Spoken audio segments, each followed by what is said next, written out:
শেরপুর ১ আসনে নির্বাচনী উত্তাপ আরও বেড়েছে। বিএনপি প্রার্থী সানসিলা জেবরিন প্রিয়াঙ্কা অভিযোগ করেছেন, তার প্রতিদ্বন্দ্বী দলের সমর্থকরা ধানের শীষ প্রতীকের ২টি নির্বাচনী কেন্দ্রে আগুন দিয়েছে।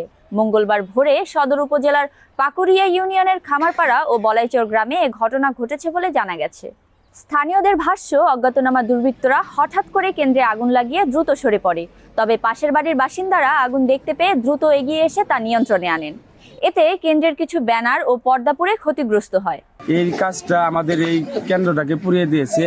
আমাদের সন্দেহ, বিগত মনে করেন যারা আমাদের আওয়ামী লীগ এবং জামাত, এদেরকে আমাদের সন্দেহ হয়। কিছু আওয়ামী লীগের নেতা আছে, তারা জামাত আর এনসিপির সাথে কিছুদিন আগে একটা কেন্দ্র উদ্বোধন করছিল, তারা মিলিত হয়েছে।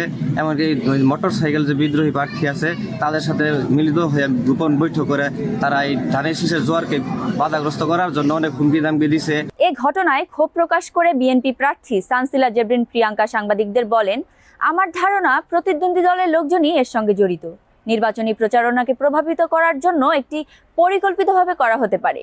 যেহেতু আমার নির্বাচনী দুটি ক্যাম্প দিয়ে দেওয়া হচ্ছে, আমি আমার নেতা কর্মীদের উদ্দেশ্যে বলতে চাই, আপনারা দয়া করে শান্ত থাকবেন, স্থির থাকবেন এবং সতর্ক অবস্থানে থাকবেন।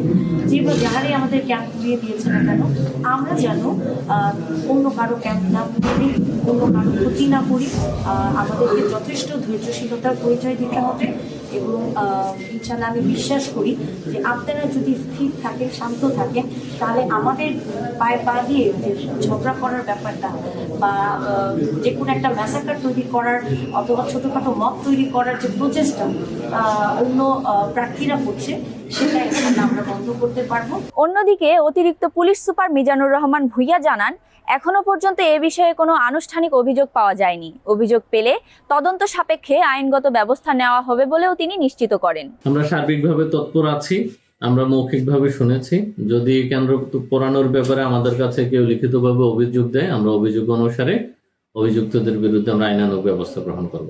ঘটনাটি ঘিরে এলাকায় চাঞ্চল্য সৃষ্টি হয়েছে এবং নির্বাচনী পরিবেশ নিয়ে নতুন করে প্রশ্ন উঠেছে। দর্শক, আমরা আবারও হাজির হব। ততক্ষণ পর্যন্ত সুস্থ থাকুন, চোখ রাখুন নয়া শতাব্দীতে। ধন্যবাদ সাথে থাকার জন্য।